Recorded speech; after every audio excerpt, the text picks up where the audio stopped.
الحمد لله رب العالمين والعاقبة للمتقين والصلاة والسلام على سيد الأنبياء والمرسلين وعلى آله وأصحابه ومن تبعهم بإحسان إلى يوم الدين.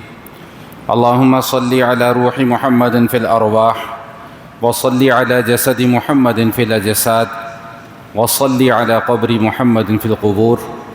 رب اشرح لي صدري ويسر لي أمري واحلل عقدة من لساني يفقهوا قولي.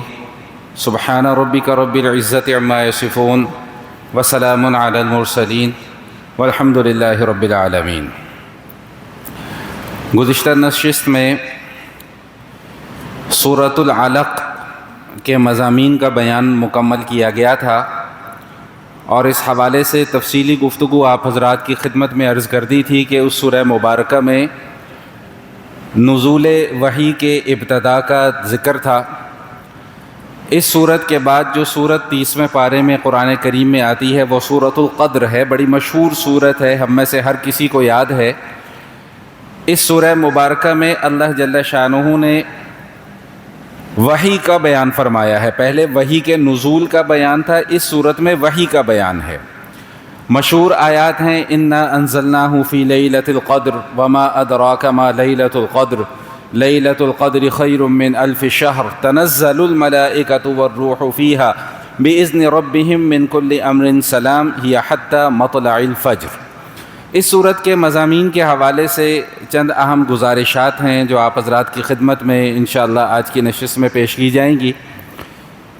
سب سے پہلے تو مفہوم اور خلاصہ سمجھ لیجئے کہ اللہ تعالیٰ نے اس سورہ مبارکہ میں ایک ایسی رات کا ذکر فرمایا ہے کہ جس رات کی عبادت اللہ جل شانہ کے ہاں 1000 مہینوں کی عبادت سے زیادہ بہتر ہے. یہ جو فرمایا نا کہ لیلۃ القدر خیر من الف شہر، کہ شب قدر جو ہے وہ 1000 مہینوں سے زیادہ افضل ہے. معنی یہ کہ اس ایک رات کی عبادت 1000 مہینوں کی عبادت سے افضل ہے. اب یہاں پر یہ مسئلہ بھی سمجھ لیجئے کہ اس سورہ مبارکہ کا شان نزول کیا ہے، یہ سورت کیوں نازل ہوئی. شان نزول کو بیان کرنے سے پہلے یہ عرض کرتا چلوں کہ سورہ توبہ میں اللہ پاک نے ارشاد فرمایا ہے کہ ان عدت الشہور عند اللہ 12 شہرا فی کتاب اللہ یوم خلق السماوات والارض، کہ جس دن اللہ تعالیٰ نے اس زمین اور آسمان کی تخلیق فرمائی ہے اسی دن اللہ تعالیٰ نے 12 مہینوں کی تعداد مقرر کر دی. سورہ توبہ کے اندر یہ مضمون موجود ہے. اور وہ 12 مہینے کون سے ہیں؟ محرم سے ان کا آغاز ہوتا ہے اور ذی الحجہ پر جا کر ان کی تکمیل ہوتی ہے. یہ نام بھی اللہ نے ہی مقرر فرمائے ہیں اور یہ مہینوں کی تعداد 12 ہے، یہ بھی اللہ ہی نے مقرر فرمائی ہے. ان 12 مہینوں میں سے ایک مہینہ ہے رمضان. اصل میں میری تو بڑی خواہش یہ تھی کہ اس سورت کے مضامین جو ہیں وہ رمضان میں ہی آ جاتے تاکہ ایک گفتگو کی مناسبت رہتی، لیکن چونکہ اب ہماری اپنی ایک ترتیب چل رہی ہے، پہلے آ جائے یا بعد میں آ جائے تو اس سے کوئی فرق ہمیں تو نہیں پڑتا کیونکہ ایک ترتیب کے ساتھ ہم چل رہے ہیں. تو بہرحال تو ان 12 مہینوں میں سے ایک مہینہ اللہ نے مقرر کیا رمضان کا، اور اس رمضان کے پورے مہینے میں سے ایک رات ہے کہ جس کے متعلق فرمایا کہ بھئی آخری عشرے کی طاق راتوں میں اس کو تلاش کرو. اگر اس رات کی عبادت تم نے کر لی تو تمہارے نامہ اعمال میں 1000 مہینوں کی عبادت کا ثواب، 1000 راتوں کی عبادت مہینوں کا ثواب جو ہے وہ تمہارے نامہ اعمال میں لکھا جائے گا. وجہ اس کی یہ ہے کہ حضور علیہ الصلاۃ والسلام کو بذریعہ وحی اس بات پر مطلع کیا گیا کہ جو گزشتہ امتیں گزری ہیں ان امتوں کے جو افراد تھے ان کی عمریں بہت زیادہ تھیں، 1000 سال، 1100 سال، 1200 سال ان کی عمریں تھیں. یہاں تک کہ ایک روایت میں آتا ہے کہ بنی اسرائیل کے ایک شخص کا تذکرہ نبی علیہ الصلاۃ والسلام کو بتلایا گیا جو 1000 سال تک صرف جہاد میں مصروف رہا. عمر پتہ نہیں اس کی کتنی ہوگی، وہ 1000 سال تک جہاد فی سبیل اللہ میں مصروف رہا. اب ظاہری بات ہے، اب صحابہ کرام رضوان اللہ تعالیٰ علیہم اجمعین کے سامنے بھی یہ باتیں بیان کی جاتی ہیں، اور حضور علیہ الصلاۃ والسلام تو ویسے ہی اپنی امت پر بہت شفیق ہیں۔ تو حضور علیہ الصلاۃ والسلام نے بارگاہ الہی میں یہ عرض کیا کہ اے رب کائنات، جو گزشتہ امتیں ہیں ان کے افراد کی عمریں تو اتنی زیادہ ہیں، اور میری امت کے جو افراد ہیں، ایک حدیث میں آتا ہے کہ ان کی 60 سال یا 70 سال عمر ہوگی، اللہ ماشاء اللہ شاذ و نادر ہے، کوئی 80 85 کوئی 100 کو کراس کر جائے تو شاذ و نادر ہے، اللہ ماشاء اللہ، لیکن ایک عمومی جو عمریں ہیں وہ 60 سے 70 سال کی عمر ہے۔ تو صحابہ کرام رضوان اللہ تعالیٰ علیہم اجمعین کو بھی یہی پریشانی لاحق ہوئی کہ ہم تو پھر ان امتوں سے عبادات میں پیچھے رہ جائیں گے۔ یہ ہے اصل فکری ترقی، فکر سوچ کی ترقی کیا ہے، وہ یہ ہے کہ یہ نہیں سوچ آ رہی کہ ہمارے پاس مال کم ہے، یہ سوچ نہیں آ رہی کہ ہمارے پاس بنگلے کم ہیں، یہ سوچ نہیں آ رہی کہ ہمارے پاس گاڑیاں کم ہیں، یہ سوچ نہیں آ رہی کہ ہمارے پاس دنیاوی اسباب کم ہیں۔ سوچ آ رہی ہے تو کیا آ رہی ہے کہ کہیں ہم عبادات میں پیچھے نہ رہ جائیں۔ تو اللہ جل شانہ نے اس امت کے اوپر یہ احسان فرمایا، تو پورے سال میں سے ایک شب قدر عطا فرما دی کہ اگر وہ کسی کو نصیب ہو جائے تو اللہ تعالیٰ اس کے نامہ اعمال میں 1000 مہینوں کی عبادت کا ثواب لکھ دیتے ہیں۔ اب یہ عبادت کیسے کرنی چاہیے اور اس رات میں کیا کیا کرنا چاہیے، اس کے حوالے سے انشاءاللہ بعد میں گفتگو ہوگی، لیکن پہلے ابتدائی جو آیات ہیں ان کو سمجھ لیجئے۔ فرمایا کہ انا انزلناہ فی لیلۃ القدر، یہ جو لفظ قدر ہے نا، قدر، اس کے معنی بھی سمجھ لیں۔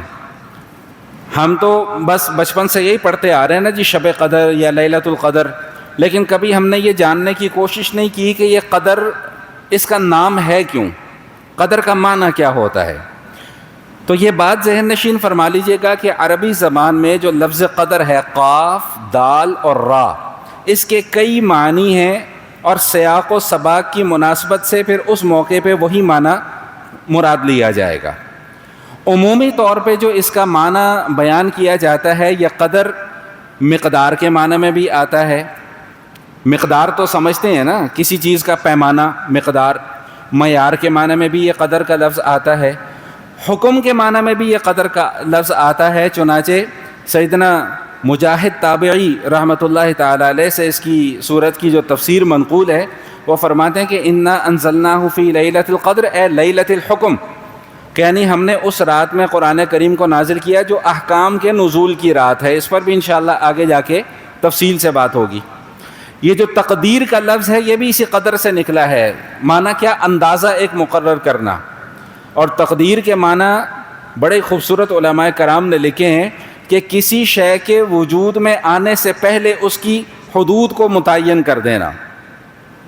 نہیں پلے پڑی بات، مشکل لگی تھوڑی سی بات، کہ کسی شے کے وجود میں آنے سے پہلے اس کی حدود کو کیا کر دینا بھائی، متعین کر دینا۔ جیسا کہ میں نے گزشتہ نشست میں بھی یہ بات آپ کے سامنے بیان کی تھی، حدیث بیان کی تھی کہ اللہ تعالیٰ نے سب سے پہلے قلم کو پیدا فرمایا، اور قلم کو پیدا فرمانے کے بعد حکم دیا کہ لکھو۔ اس نے کہا جی کیا لکھوں؟ فرمایا کہ تقدیر لکھو۔ یہ وہی قدر ہے کہ ابھی اشیاء وجود میں آئی نہیں ہیں، لیکن اللہ تعالیٰ نے ان کی لمٹس، ان کی حدود جو ہیں ان کا تعین کر دیا ہوا ہے کہ بھائی محمد عمیر کاشف نے کتنے سال، اتنے سال اس دنیا کے اندر رہنا ہے، فلاں نے اتنی روزی کھانی ہے، فلاں نے اتنے نوالے کھانے ہیں، فلاں نے ایسا لباس پہننا ہے، فلاں کو اتنی روزی ملے گی، فلاں کو اتنی روزی نہیں ملے گی۔ تو یہ اشیاء کے وجود میں آنے سے پہلے یہ سب کچھ لکھ دیا گیا ہے، اور اس کے مطابق جو ہے وہ سارے معاملات چل رہے ہیں۔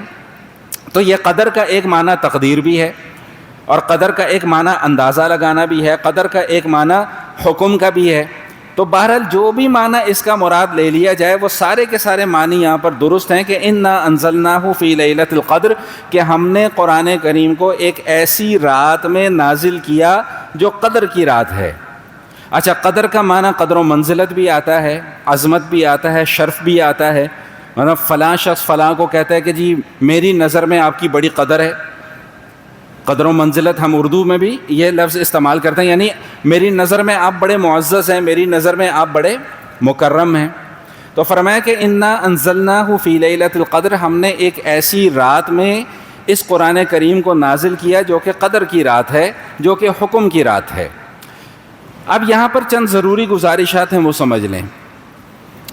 ہم بچپن سے کیا پڑھتے آ رہے ہیں کہ قرآن کریم آہستہ آہستہ کم و بیش 23 سال کے عرصے میں نازل ہوا، ایسے ہی پڑھتے آ رہے ہیں نا جی۔ یہاں اللہ کہہ رہے ہیں کہ ہم نے شب قدر میں قرآن کو نازل کر دیا، پورا کا پورا قرآن۔ سمجھ میں آئی بات کہ قرآن کریم تو 23 سال کے عرصے میں تھوڑا تھوڑا کر کے نازل ہوا، لیکن اللہ فرما رہے ہیں کہ ہم نے ایک ہی رات میں قرآن کو نازل کر دیا۔ تو اس کا جواب سمجھ لیجئے اچھے طریقے سے، جو پرانے احباب ہیں ان کے لیے بات کو سمجھنا انشاءاللہ آسان ہوگا کہ قرآن کریم سب مل کر بولیں بھائی کہاں پر محفوظ ہے؟ لوح محفوظ میں۔ اور لوح محفوظ یہ بھی آپ کو بتا دیا تھا کہ میں نے 7 آسمانوں پر سے اوپر ہے۔ تو یہ جو فرمایا نا کہ میں نے شب قدر میں ہم نے اس قرآن کو نازل کیا، یہ لوح محفوظ سے آسمان دنیا پر نازل کیا۔ آسمان دنیا سے مراد یہ آسمان ہے جو ہمیں نظر آ رہا ہے۔ یہاں پر اللہ تعالیٰ نے ایک ہی رات میں پورا کا پورا قرآن کریم نازل فرما دیا۔ پھر اس آسمان دنیا سے دنیا پر قرآن کریم تھوڑا تھوڑا آہستہ آہستہ 23 سال کے عرصے میں نازل ہوا۔ میرا خیال ہے اب یہ بات جو ہے وہ سمجھ میں آ گئی ہوگی۔ اب کوئی اس میں سائنس کی توجیحات نہ تلاش کرنا شروع کر دے کہ جی کیسے نازل ہوا، وہ کون سے پورٹالز تھے، کون سے راستے سے تھے جہاں سے قرآن آیا۔ اللہ نے ہمیں بتایا نہیں، لہٰذا اس کے پیچھے لگنے کی ضرورت بھی بولیں بھائی نہیں ہے۔ جتنا اللہ نے بتایا اس پر ایمان رکھنا یہ ہمارے لیے فرض ہے۔ اللہ نے کہہ دیا کہ بھئی شب قدر میں ہم نے پورا کا پورا قرآن کریم آسمان دنیا پر نازل کر دیا، تو یا اللہ ہمارا اس کے اوپر الحمدللہ ایمان ہے اور مرتے دب تک اس کے اوپر ایمان رہے گا۔ پھر وہاں سے اللہ تعالیٰ آہستہ آہستہ اس قرآن کریم کو جیسی ضرورت ہوتی رہی ویسی دنیا پر نازل فرماتے رہے۔ ایک بات۔ دوسری بات، یہ بڑی اہم بات ہے، اللہ فرما رہے ہیں کہ انا انزلنا، الفاظ پر غور کیجئے گا، انا انزلنا، بے شک ہم نے نازل کیا ہے اس قرآن کریم کو۔ قرآن کریم کی نسبت براہ راست اللہ تعالیٰ نزول کی نسبت کس کی طرف فرما رہے ہیں؟ اپنی طرف، کہ ہم نے اس کلام پاک کو نازل کیا ہے۔ تو یہاں پر یہ بات سمجھ لیں کہ یہ جو نسبت ہوتی ہے نا، نسبت، اس پر میں پہلے بھی کئی مرتبہ گفتگو کر چکا ہوں، لیکن آج کوشش کروں گا کہ ایک نئے انداز سے آپ کے سامنے اس بات کو رکھا جائے۔ یہ نسبت اتنی قیمتی چیز ہے کہ اگر کسی معمولی چیز کی نسبت کسی عظمت والی چیز کے ساتھ جڑ جاتی ہے نا، تو وہ معمولی چیز بھی پھر معمولی نہیں رہتی، وہ غیر معمولی ہو جاتی ہے۔ اب قرآن کریم کی شب قدر کی نسبت کس سے جڑی ہے؟ قرآن سے، اور قرآن کی نسبت کس سے جڑی ہوئی ہے؟ براہ راست اللہ تعالیٰ سے۔ تو قرآن معمولی نہیں ہے، کیوں؟ اس کی نسبت اللہ سے ہے۔ تو جس رات میں یہ قرآن نازل ہوا پھر وہ رات بھی معمولی نہیں رہے گی۔ اور نسبت کا معنی کیا ہوتا ہے؟ کہ ایک چیز کا کسی دوسری چیز کے ساتھ ایک گہرا تعلق اور ایک گہرا لگاؤ، جسے ہم اپنی زبان میں کہہ دیتے ہیں محبت کا تعلق۔ وہ صحابہ کرام فرماتے ہیں نا رضوان اللہ علیہم اجمعین، کسی نے سوال کیا کہ یا رسول اللہ، قیامت والے دن آپ تو قیامت کے بعد جنت میں آپ تو بڑے اونچے درجوں میں ہوں گے، ہم آپ تک کیسے پہنچیں گے؟ سوال سمجھ میں آیا کہ یا رسول اللہ آپ کا مقام اور مرتبہ تو بہت اونچا ہوگا، ہم آپ تک کیسے پہنچیں گے؟ مولوی صاحب یہ ایک دروازہ کھول دیں، یہ ایک دروازہ کھول دیں بس، ہم آپ تک کیسے پہنچیں گے؟ تو نبی کریم علیہ الصلوۃ والتسلیم نے ارشاد فرمایا کہ المرء مع من احبہ، بھائی دنیا میں جو شخص جس کے ساتھ محبت رکھتا ہے نا، قیامت والے دن بھی وہ اسی کے ساتھ ہوگا۔ تو صحابہ کرام رضوان اللہ علیہم اجمعین فرماتے ہیں کہ جتنی خوشی حضور کی یہ بات سن کر ہمیں اس دن ہوئی، اس سے پہلے ہمیں کبھی اتنی خوشی نہیں ہوئی تھی۔ کیوں؟ صحابہ کرام تو نبی پاک صلی اللہ علیہ وآلہ وسلم پر جان نثار کرنے والے تھے، جان نچھاور کرنے والے تھے، کہ کئی مثالیں آپ حضرات کے سامنے گزر چکی ہیں، آپ پڑھ کر آ چکے ہیں کہ نہ صحابہ کرام نے حضور کی خاطر اپنی جان کی پرواہ کی، نہ مال کی پرواہ کی، نہ اولاد کی پرواہ کی، بلکہ کئی واقعات تو ایسے بھی ملتے ہیں کہ بیٹا حضور کے دشمنوں میں ہے اور باپ حضور کے ساتھیوں میں ہے، اور کئی مثالیں ایسی بھی ملتی ہیں کہ باپ حضور کے دشمنوں میں ہے اور بیٹا حضور کے ساتھیوں میں ہے۔ تو بیٹا کہتا ہے کہ ابا جان آپ بدر والے دن بھائی بغیر اجازت کے نا بڑی مہربانی تصویر نہ اتارا کریں، یہ اخلاقی طور پہ بھی اور شرعی طور پہ بھی درست نہیں ہے۔ تصویر چاہیے مجھ سے لے لیں، یہ بن رہی ہے، پوری کی پوری ویڈیو بن رہی ہے، آپ مجھ سے لے لیں، لیکن میری بغیر اجازت کے آپ میری تصویر نہیں اتار سکتے، ٹھیک ہے، معذرت محسوس نہ کیجیے گا. اچھا، تو بیٹا کہہ رہا ہے کہ جی بدر کے دن آپ میری تلوار کے نیچے تھے لیکن میں نے آپ کو چھوڑ دیا کیوں کہ آپ میرے باپ ہیں. تو باپ کیا جواب دیتا ہے کہ خدا کی قسم اگر تو میری تلوار کے نیچے ہوتا تو میں تجھے کبھی نہ چھوڑتا. کیوں؟ تو اللہ کے نبی کے دشمنوں کی فہرست میں تھا. تو صحابہ کرام رضوان اللہ تعالی علیہم اجمعین کا ایمان کیوں اتنا مضبوط ہے کہ ان کی نسبت کس سے جڑ گئی ہے؟ حضور علیہ الصلوۃ والسلام کے ساتھ جڑ گئی ہے. تو میں عرض کیا کر رہا تھا کہ بھائی جب نسبت کسی معمولی چیز کی کسی بڑی چیز سے جڑ جائے تو پھر وہ معمولی چیز بھی معمولی نہیں رہتی. ایک مثال میں نے ابھی آپ کے سامنے پیش کر دی. ایک مثال آپ کو قرآن کریم سے دے دیتا ہوں.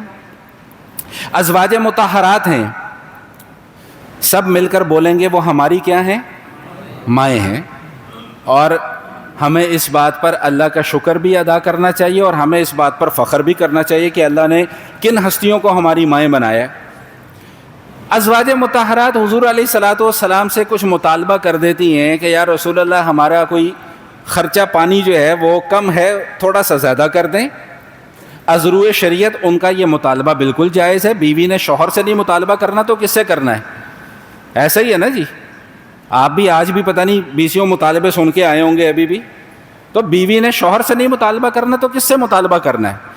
لیکن یہاں پر معاملہ یہ ہے کہ یہاں پر جس شخصیت سے مطالبہ کیا جا رہا ہے وہ شخصیت کوئی معمولی شخصیت نہیں ہے بلکہ وہ حضور اقدس صلی اللہ تعالی علیہ وآلہ وسلم ہے. اللہ کا قرآن نازل ہو جاتا ہے، یا ایھا النبی قل لازواجک ان کنتن تردن الحیاۃ الدنیا وزینتها فتعالین امتعکن واسرحکن سراحا جمیلا. کہ اے نبی اپنی بیویوں سے کہہ دیجئے کہ اگر تم دنیا کی چیزوں کا مطالبہ کرتے ہو ٹھیک ہے تمہیں مل جائیں گی، لیکن پھر تمہارا تعلق حضور علیہ الصلوۃ والسلام کے ساتھ باقی نہیں رہے گا. اور اگلی آیت میں پھر ان کو بتلا دیا کہ بھئی تمہارا مقام کیا ہے. فرمایا کہ یا نساء النبی لستن کاحد من النساء، کہ نبی کی بیوی ہو تم معمولی عورتیں بولیں بھئی نہیں ہو. تم کسی A B C D E F کی بیوی نہیں ہو بلکہ تم کس کی بیوی ہو؟ محمد الرسول اللہ صلی اللہ تعالی علیہ وآلہ وسلم کی بیویاں ہو. اب حضور سے نسبت جڑ جانے کی وجہ سے تمہارا مقام اب معمولی نہیں رہا، تمہارا مقام بہت اونچا ہو گیا. یہ ہے نسبت، کہ جب معمولی چیز کی نسبت کسی عظمت والی چیز سے مل گئی تو اب وہ معمولی چیز بھی اب معمولی نہیں رہی. میں اس کی کئی مرتبہ میں نے مثال پیش کی ہے کہ مسجد کا پتھر ہے، آپ اس کی کیوں تعظیم کرتے ہیں کہ اس پتھر کی نسبت کس کے ساتھ ہے؟ مسجد کے ساتھ. سڑک پر پڑے ہوئے پتھر کی آپ تعظیم نہیں کرتے بلکہ اسے گزرتے ہوئے آپ ٹھوکر مار کے گزر جائیں گے. کیوں؟ اس لیے کہ اس کی کوئی وقت نہیں ہے. آب زمزم بھی پانی ہے. اوہ میں غلط بول گیا، آب زمزم بھی ہے. بھائی آپ کہتے ہی پانی کو ہیں، ہمارے ہاں تو اردو اور انگلش کا ہم نے متنجن بنا کے نا اپنی زبان کا ہی بیڑا غرق کر لیا. آب زمزم کا پانی، لیلۃ القدر کی رات، شب قدر کی رات، صبح کا بریک فاسٹ ہے، دوپہر کا لنچ، رات کا ڈنر. تو یہ ہم نے خود اپنا بیڑا غرق کر لیا. خیر بات بڑی دور نکل جائے گی. تو زمزم یہ بھی پانی ہے اور عام پانی بھی پانی ہے، لیکن زمزم ہمارے نزدیک متبرک ہے، عام پانی متبرک نہیں ہے. کیوں؟ زمزم کی نسبت کس کے ساتھ ہے؟ اسماعیل علیہ الصلوۃ والسلام کے ساتھ ہے. خانہ مکہ جو ہے یہ بھی ایک شہر ہے، لاہور بھی ایک شہر ہے، لیکن لاہور اور مکہ کا کوئی آپس میں تقابل اور مقابلہ نہیں. کیوں؟ مکہ کے اندر کیا ہے بھائی؟ بیت اللہ شریف ہے. مدینہ بھی ایک شہر ہے، کراچی بھی ایک شہر ہے، لیکن کراچی اور مدینہ کا آپس میں کوئی تقابل نہیں. کیوں؟ اس لیے کہ مدینہ پہلے یثرب تھا، حضور کی تشریف آوری کے بعد یثرب مدینہ یثرب نہیں رہا بلکہ کیا بن گیا بھائی؟ مدینہ طیبہ بن گیا. یہ ہے نسبت. تو اللہ کیا فرما رہے ہیں کہ اے امہات المومنین تم کوئی معمولی عورتیں نہیں ہو. کیوں؟ اس لیے کہ تمہاری نسبت اب رسول اللہ صلی اللہ تعالی علیہ وآلہ وسلم کی سے جڑ چکی ہے. لیکن دوسری بات جو بڑی اہم بات ہے وہ کیا ہے کہ بھئی معمولی چیز کی نسبت عظمت والی چیز سے مل گئی تو اب یہ معمولی چیز معمولی نہیں رہی. جب معمولی چیز معمولی نہیں رہی تو پھر اس کی ذمہ داریاں بھی کیا ہو گئیں بھئی؟ بڑھ گئیں. اللہ تعالیٰ نے ازواج مطہرات کی جب ذمہ داریاں بیان فرمائی ہیں تو کیا بیان فرمایا؟ فلا تخضعن بالقول. بھائی اپنی گفتگو کے اندر لچک نہیں پیدا کرنا. اگر کسی غیر محرم مرد سے بات کر رہی ہو تو آواز کو بنا سوا کر بات نہیں کرنی. وَقُلْنَ قَوْلًا مَعْرُوفًا. ہاں ڈانٹ ڈپٹ بھی نہیں کرنی، بات اچھی کرنی ہے، لیکن لہجہ کرخت ہونا چاہیے تاکہ تمہاری آواز سن کے بھی کوئی فتنے کے اندر مبتلا نہ ہو جائے۔ ذمہ داری بڑھ گئی نا۔ وَلَا تَبَرَّجْنَ تَبَرُّجَ الْجَاهِلِيَّةِ الْأُولَىٰ، اور جس طرح زمانہ جاہلیت کی عورتیں اپنے آپ کو لوگوں کے سامنے نمایاں کرتی پھرتی ہیں، ظاہر کرتی پھرتی ہیں، تم نے اس طرح ان جاہلیت کے زمانے کی عورتوں کی طرح اپنے آپ کو ظاہر کر کے لوگوں کے سامنے پیش نہیں کرنا۔ کیوں؟ اس لیے کہ تم اب معمولی عورتیں نہیں ہو۔ اقیمنا الصلاۃ، نماز کو قائم کرنا ہے، آتینا الزکوٰۃ، زکوٰۃ کی ادائیگی کرنی، یہ نہیں کہ زیور پر سانپ بن کے بیٹھ جاؤ اور زکوٰۃ ادائی نہ کرو، ایسے نہیں کرنا۔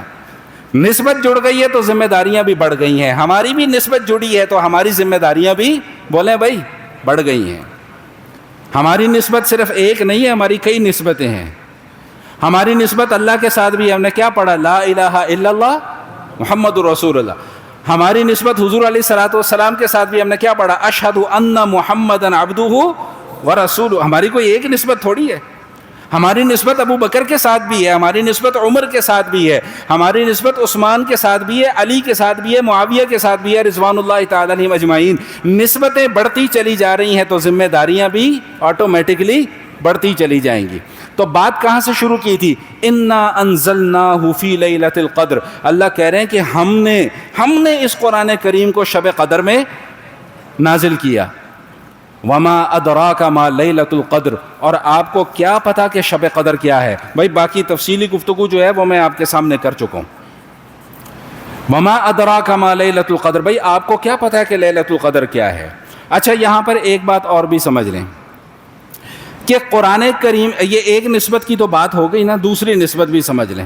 ابھی تو بات یہ چل رہی ہے کہ شب قدر کیوں عظمت والی رات ہے، اس لیے کہ اس میں قرآن کریم نازل ہوا۔ اب قرآن کریم کو عظمت کیوں حاصل ہے؟ قرآن کریم کو عظمت اس لیے حاصل ہے کہ قرآن کریم اللہ تعالیٰ کا کلام ہے، کلام، باتیں ہیں اللہ کی۔ میں آپ کے سامنے بول رہا ہوں، یہ میرا کیا ہے بھائی؟ بولیں بھائی بولیں نا، جاگ جائیں۔ یہ میرا کیا ہے؟ کلام ہے۔ آپ نے بولا ہاں جی، تو یہ آپ کا کیا ہے بھائی؟ کلام ہے۔ تو بالکل اسی طرح قرآن کریم اللہ تعالیٰ کا کلام ہے۔ مجھے الفاظ نہیں سمجھ میں آ رہے کہ میں کن الفاظ میں آپ کے سامنے بیان کروں کہ قرآن کریم کی الحمد سے لے کے والناس تک اللہ تعالیٰ نے خود تلاوت فرمائی ہے۔ تو یہ میرے اور آپ کے لیے کتنا خیر کا مقام ہے کہ ہم آج اس کلام پاک کی تلاوت کرتے ہیں جو میرے رب کا کلام ہے۔ یہ سعادت اللہ نے کسی اور کو نہیں دی ہے، یہ سعادت اللہ نے مجھے اور آپ کو دی ہے، امت مسلمہ کو دی ہے، کسی اور کے حصے میں یہ سعادت نہیں آئی ہے۔ ایک جملہ اور بھی عرض کرتا چلوں کہ باقی ساری کتابیں ہیں، قرآن کریم صرف کتاب نہیں ہے، قرآن کریم اللہ کا کلام پہلے ہے، کتاب بعد میں ہے۔ کتابی شکل میں تو بعد میں آیا نا قرآن، پہلے تو جبرائیل نے پڑھ کر سنایا، حضور علیہ الصلوۃ والسلام نے پڑھ کر پھر صحابہ کو سنایا۔ اب یہ قرآن کریم جو ہے یہ اللہ کا کلام ہے۔ دو باتیں صرف عرض کروں گا مختصراً۔ ایک سورہ توبہ کی آیت ہے، اللہ پاک فرما رہے ہیں کہ وَإِنْ أَحَدٌ مِّنَ الْمُشْرِكِينَ اسْتَجَارَكَ فَأَجِرْهُ حَتَّى يَسْمَعَ كَلَامَ اللَّهِ ثُمَّ أَبْلِغْهُ مَأْمَنَهُ، کہ اگر مشرکین آپ کے پاس آتے ہیں اور آپ سے آ کر امان طلب کر لیتے ہیں تو ان کو آپ امان دے دیں، حتی یسمع کلام اللہ، یہاں تک کہ وہ اللہ کا کلام نہ سن لیں۔ اللہ کا کلام کیا ہے؟ یہ قرآن کریم ہے۔ ابو داود کی ایک حدیث ہے کہ جس میں یہ بیان کیا گیا کہ نبی کریم علیہ الصلوۃ والتسلیم حج کے ایام میں عرفات اور ان جگہوں پہ تشریف لے جاتے تھے مکی دور میں، تو حضور علیہ الصلوۃ والسلام وہاں پر لوگوں کو یہ فرماتے تھے کہ تم میں سے کوئی ہے جو مجھے اپنی قوم کے پاس لے چلے؟ ان قریشن قد منعونی ان ابلغ کلام اللہ، کیونکہ قریش نے مجھے روک دیا ہے، منع کر دیا ہے، مخالفت کر دی ہے، کس بات پر؟ کہ ان ابلغ کلام اللہ، کہ میں اللہ کا کلام لوگوں کو، کلام ربی، کہ میں اپنے رب کا کلام لوگوں کو پڑھ کر سناؤں۔ وہ رب کا کلام کیا ہے جو میں اور آپ روزانہ پڑھتے ہیں الحمد سے لے کے والناس تک۔ تو شب قدر کو فضیلت حاصل ہوئی کہ کلام پاک اس میں نازل ہوا، اور کلام کو فضیلت حاصل ہوئی. کیوں حاصل ہوئی؟ اس لیے کہ یہ کلام اللہ تعالیٰ نے براہ راست اپنی زبان مبارک سے ادا فرمایا ہے. اچھا، اب یہ بات تو میں نے کر دی ہے. اب کسی کے ذہن کے اندر یہ سوال نہ پیدا ہو کہ بھائی کہ کیا اللہ کی زبان ہے جو اللہ تعالیٰ نے زبان سے کلام کو تلاوت فرمایا؟ سوال پیدا ہو سکتا ہے. ملحدین یہ سوال کرتے ہیں کہ بھائی اللہ تعالیٰ کی تو پھر زبان بھی ہونی چاہیے. اب اس کا ایک جو جٹکا سا جواب ہے وہ سمجھ لیں کہ بھائی بولنے کے لیے میں اور آپ زبان کے محتاج ہیں، اللہ زبان کا محتاج بولیں بھائی نہیں ہے. اور دوسری بات، اپنا عقیدہ یہ مضبوط کر لیں کہ اللہ تعالیٰ زمان اور مکان کی قیود سے آزاد ہے. اللہ پابند نہیں ہے، میں اور آپ پابند ہیں، اللہ کی ذات پابندیاں پیدا کرنے والا اللہ ہے. وقت کو پیدا کرنے والا بھی کون ہے بھائی؟ اللہ ہے. ہم ایک وقت میں جی رہے ہیں، ابھی حال ہے، چند سیکنڈ پہلے جو وقت گزر گیا وہ کیا ہو گیا؟ ماضی ہو گیا. اور جو آنے والا وقت ہے وہ کیا ہوگا بھائی؟ مستقبل ہوگا. تو میں اور آپ ان وقت کی پابندیوں میں جکڑے ہوئے ہیں. اللہ مکان کی پابندیوں سے، زمان کی پابندیوں سے آزاد ہے. اللہ تو ان چیزوں کا خالق ہے. تو اس لیے اللہ تعالیٰ نے اپنی زبان مبارک سے کلام پاک کو تلاوت فرمایا ہے. کیسے تلاوت فرمایا ہے؟ جیسے اس کی شان ہے. تو کیا فرمایا کہ بھائی انا انزلناہ فی لیلۃ القدر وما ادراک ما لیلۃ القدر لیلۃ القدر خیر من الف شہر. بھائی یہ جو شب قدر ہے نا، شب قدر، اس ایک رات کی عبادت جو ہے یہ 1000 مہینوں کی عبادت سے افضل ہے. اب یہ بھی سمجھ لیں کہ یہ جو فرمایا کہ بھئی اس شب کو رمضان کے آخری عشرے میں تلاش کرو، وہ ہم کون سی راتوں میں تلاش کرنے کی کوشش کرتے ہیں؟ طاق راتوں میں، 21، 23، 25، 27 اور 29. اب جس موضوع پر میں بات کرنے لگا ہوں وہ حالات حاضرہ کے موافق ہے. حدیث شریف میں آتا ہے کہ ایک مرتبہ حضور علیہ الصلاۃ والسلام گھر سے تشریف لائے، اور تشریف لانے کا مقصد یہ تھا کہ کوئی ایک فکس رات جو ہے وہ بتلا دی جائے کہ بھئی فلاں رات جو ہے وہ شب قدر ہوگی. لیکن جب حضور علیہ الصلاۃ والسلام باہر تشریف لائے تو 2 مسلمانوں کا آپس میں کسی بات پر جھگڑا ہو رہا تھا. اس جھگڑے کی وجہ سے حضور علیہ الصلاۃ والسلام فرماتے ہیں کہ مجھے اس رات کی تعیین بھلا دی گئی. بھائی نہیں پلے پڑ رہی بات. حضور علیہ الصلاۃ والسلام کیوں تشریف لا رہے ہیں؟ تاکہ میں کوئی ایک فکس رات بتلا دوں.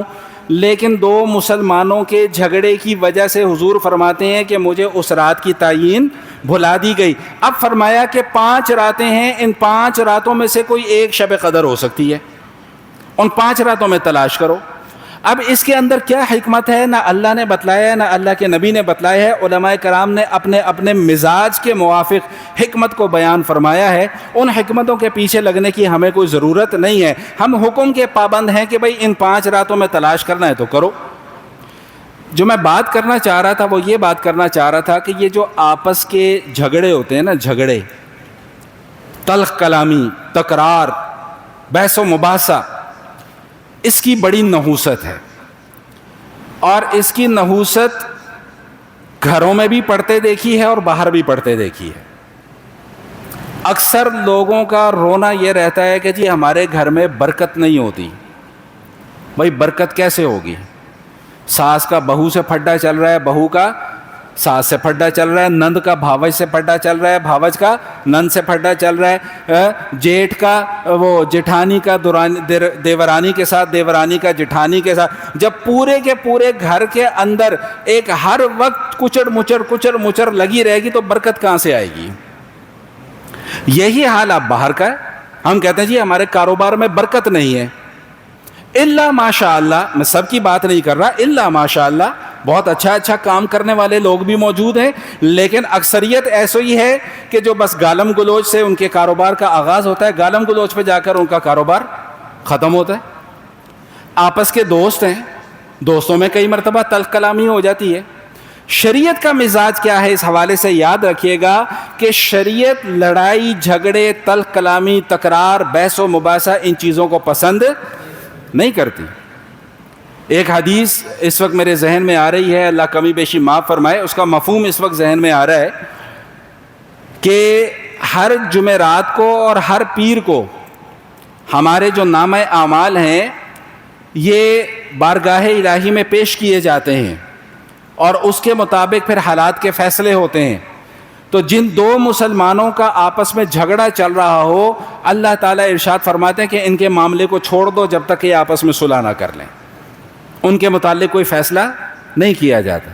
ہمارے ہاں تو ذرا سی بات پر، معمولی سے معمولی نوعیت کی بات پر ایک دوسرے سے جناب بوتھے سجا کے بیٹھ جاتے ہیں۔ وہ میں اکثر ایک جملہ کیا کہا کرتا ہوں کہ آج تو بات تہاڈا ساڈا مرنا جینا ختم، اپنی شکل نہ دکھانا مجھے لا کر، یہ نہ کرنا۔ وہ بات کیا ہے؟ بات نکالو گے تو کچھ بھی نہیں ہے۔ دیکھیں بات کیا ہے، جب ہم ایک معاشرے میں رہ رہے ہیں نا، خاص طور پر جب ایک جگہ پر کام کر رہے ہیں تو بھائی پھر اپنے دل کو بڑا کیا کریں، چھوٹی موٹی باتیں جو ہے نا وہ برداشت کرنے کی عادت ڈالیں۔ کچھ نہیں ہوتا، کوئی عزت میں کمی واقع نہیں ہو جاتی اگر کسی کو معاف کر دیا، کوئی عزت میں کمی واقع نہیں ہو جاتی کہ اگر ذرا تھوڑا سا کسی کی تکلیف پر صبر کر لیا، کوئی عزت میں کمی واقع نہیں ہو جاتی۔ لیکن ہمارے یہاں مصیبت کیا ہے، اختلاف رائے کو ہم مخالفت کی شکل دے دیتے ہیں۔ بھائی اختلاف رائے ہو سکتا ہے کہ نہیں ہو سکتا، یا نہیں ہو سکتا؟ گھر میں ہوتا ہے کہ نہیں ہوتا اختلاف رائے؟ آج کل مساجد کے اندر بھی اختلاف رائے کا سیزن چل رہا ہے۔ یار یہ میں غلط طرف چلا گیا، میرے منہ سے پھر کوئی اوٹ پٹانگ بات نکل جانی، پھر مسئلہ بن جانا ہے۔ اب آج کل مساجد میں بھی، ہر مسجد میں اختلافات کا سیزن شروع ہو گیا ہے۔ پنکھا چلانا ہے نہیں چلانا، اے سی چلانا ہے نہیں چلانا، یہ بتی جلانی ہے نہیں جلانی، بس اختلافات شروع۔ او اللہ کے بندو، یہ کوئی بات، یہ لڑنے کی بات ہے یہ کہ پنکھا چلانا ہے کہ نہیں چلانا؟ اوے آج تو پنکھا کیوں نہیں چلایا؟ دوسرا آگے کہے گا اوے آج تو پنکھا بند کر دیا۔ خدا کے بندو، مسجد میں نماز پڑھنے آتے ہو؟ کیا کرنے کے لیے آتے ہو؟ تماشے کرنے آتے ہو؟ میں ایک جملہ عرض کر دوں، محسوس نہ کیجئے گا کہ مسجد عبادت کی جگہ ہے، انٹرٹینمنٹ کی جگہ نہیں ہے۔ بھائی جیسا ماحول مل رہا ہے اس کو قبول کریں، اے سی چل رہا ہے اس کو بھی قبول کریں، نہیں چل رہا اس کو بھی بولیں بھائی کو دو چار پسینے اگر ٹپک گئے نا قطرے تو کوئی شان میں کمی واقع نہیں ہو جائے گی، کچھ نہیں ہوتا، برداشت کر لیا کریں تھوڑی سی اپنے اندر۔ تو میں عرض کیا کر رہا تھا کہ جھگڑے کی نحوست کیا ہے کہ بھئی اللہ کے نبی صلی اللہ علیہ وسلم کیا فرما رہے ہیں کہ مجھے شب قدر کی تعین بھلا دی گئی صرف جھگڑے کی وجہ سے۔ حضور علیہ الصلوۃ والسلام فرماتے ہیں، بخاری شریف کی حدیث ہے، بخاری شریف کی حدیث ہے، اللہ کے نبی صلی اللہ علیہ وسلم نے فرمایا کہ اللہ کی نظر میں سب سے برا انسان، سب سے مبغوض ترین انسان وہ ہے الالد الخصم، جو بہت زیادہ جھگڑالو ہو، اس سے بھی پھڈا، اس سے بھی پھڈا، اس سے بھی پھڈا، اس سے بھی پھڈا، جتنے لوگوں کے ساتھ بیٹھے گا اتنے لوگوں کے ساتھ کیا کرے گا بھائی؟ پھڈا کرے گا۔ اللہ کے حبیب صلی اللہ علیہ وآلہ وسلم ارشاد فرما رہے ہیں کہ یہ سب سے برا شخص ہے اللہ کی نظر میں۔ اور ایک اور حدیث میں ارشاد فرمایا کہ تمہارے گناہ گار ہونے کے لیے اتنی بات کافی ہے کہ تم بہت زیادہ جھگڑالو بن جاؤ، بات بات پر جھگڑا، میں تینوں ویکھ لینا ہو، میں تینوں یا اللہ کے بندو، آسمان سے اتری ہوئی مخلوق تو نہیں ہو۔ تو جھگڑے کی نحوست کی وجہ سے اللہ کے حبیب صلی اللہ علیہ وآلہ وسلم کیا فرما رہے ہیں کہ مجھے شب قدر کی تعین کیا کر دی گئی ہے بھائی؟ بلا دی گئی ہے۔ امی عائشہ صدیقہ رضی اللہ تعالیٰ عنہ فرماتے ہیں کہ یا رسول اللہ، اگر میں شب قدر پالوں تو اللہ سے کیا مانگا کروں؟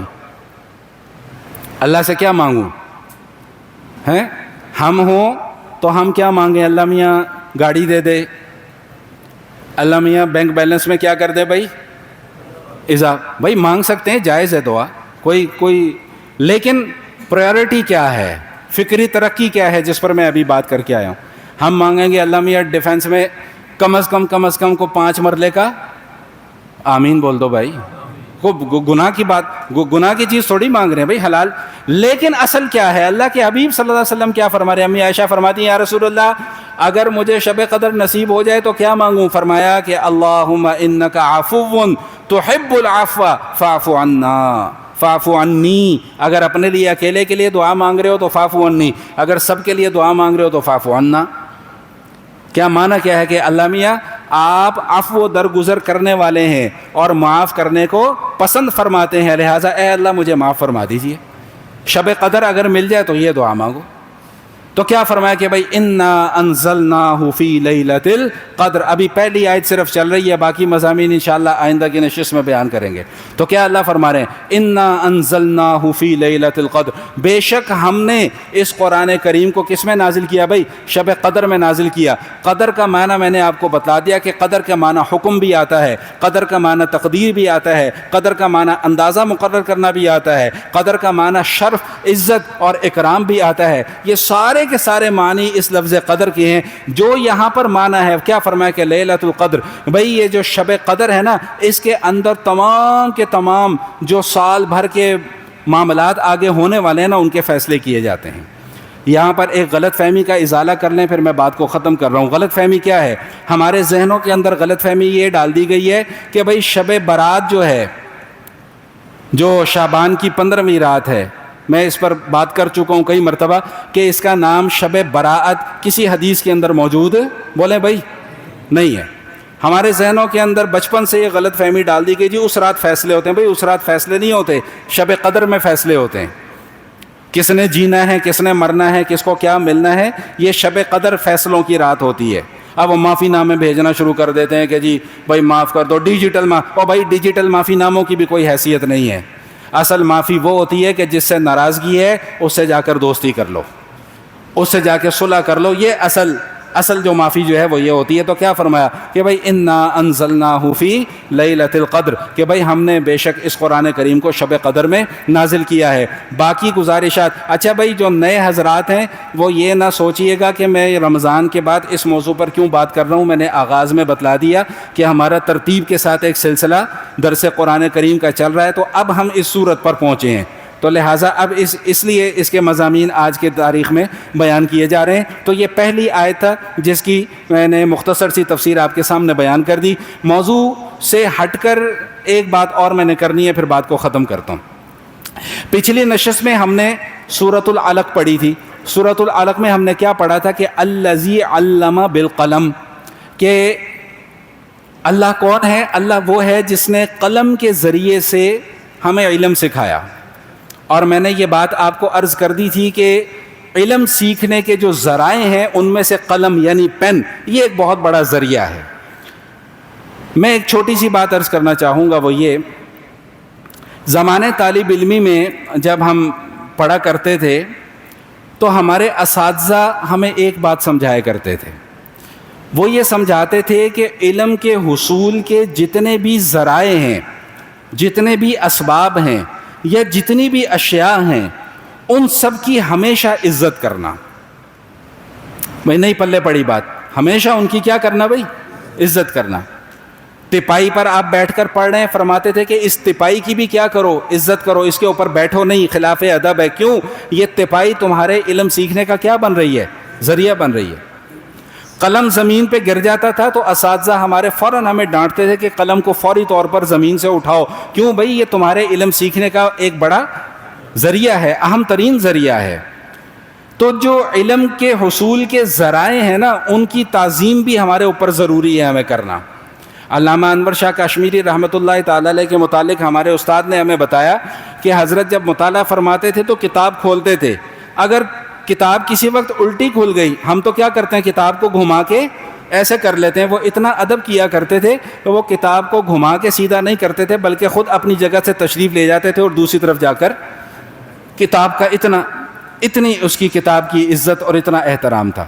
اب آپ یہ سوچ رہے ہوں گے میں بات کر کیوں رہا ہوں؟ یہ میں بات اس لیے کر رہا ہوں، گزشتہ 2-3 سالوں سے 4 سالوں سے یہ جو ہمارا نوجوان طبقہ ہے، طلباء ہیں، ان میں ایک عجیب سی حرکت دیکھنے کو مل رہی ہے جس کو دیکھ کر یقین مانے دل بڑا دکھتا ہے. وہ کیا ہے کہ جس دن ان کا آخری پیپر ہوتا ہے نا، تو وہ اس پیپر کے چھوٹے چھوٹے پرزے بنا کے تو ہوا میں ایسے لہراتے ہیں اور جشن مناتے ہیں کہ آج پتہ نہیں اللہ معاف فرمائے ہمیں کوئی جیل سے شاید آزادی مل گئی ہے۔ پچھلے سال کی بات ہے، یہ جو ہمارا لارنس روڈ ہے، یہ جہاں پہ جہاز کھڑا ہوا ہے، اس کے آگے ایگزامینیشن سینٹر ہے، سب کو پتہ ہے۔ تو اس دن شاید کوئی فرسٹ ایئر کا لاسٹ پیپر تھا، میرا وہاں سے گزرنے کا اتفاق ہوا۔ یقین مانے وہ گول چکر سے لے کر تقریباً اس پوری سڑک پر اتنا کاغذ تھا، اتنا کاغذ تھا، اتنا کاغذ تھا، میں بغیر مبالغے کے یہ بات نہیں کر رہا، آنکھوں دیکھا مشاہدہ ہے یہ، کہ سڑک نظر نہیں آ رہی تھی۔ یہ ہم اپنے بچوں کی کیا تربیت کر رہے ہیں، یا ہمارے بچے یہ کیا سیکھ رہے ہیں؟ اور یہ کاغذ پھاڑ کر سڑکوں پہ گند پھیلا دینا، اس سے وہ کیا ثابت کرنا چاہتے ہیں؟ میں ایک جملہ اگر عرض کر دوں تو محسوس نہ کیجئے گا کہ یہی وہ طبقہ ہے جنہوں نے کل کو جا کر ملک سنبھالنا ہے، اور اندازہ لگائیں کہ یہ طبقہ اس ملک کا حال کیا کرے گا۔ ابھی جو حالات چل رہے ہیں اس سے بھی کئی گنا آگے نکل چکی ہوگی بات۔ تو اللہ تو کہہ رہے ہیں کہ الذی علم بالقلم، بھائی قلم کے ذریعے سے ہم نے تمہیں علم سکھایا ہے، قلم کا ادب کرو، یہ تمہارے علم کے حصول کا ذریعہ ہے۔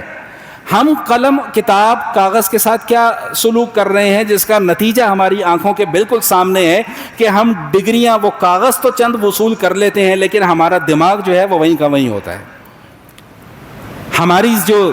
ہماری جو مینٹلٹی ہے، ہمارا مینٹل لیول جو ہے وہ وہی زیرو کے اوپر ہے۔ ابھی بھی ماسٹرز کی ڈگری بھی لے لی ہے، پی ایچ ڈی بھی کر لی ہے، فلاں بھی کر لی ہے، ڈمکانا بھی کر لی ہے، کوئی 50 قسم کی ڈگریاں سمیٹ لی ہیں، لیکن مینٹل لیول آج بھی وہیں کا وہیں ہے۔ ہمیں اتنی تمیز نہیں ہے کہ میں نے کہاں گاڑی کھڑی کرنی ہے، کہاں گاڑی نہیں کھڑی کرنی، کہاں موٹر سائیکل لگانی ہے، کہاں موٹر سائیکل نہیں لگانی۔ یہ کسی آنے جانے والے کا راستہ تو نہیں ہے۔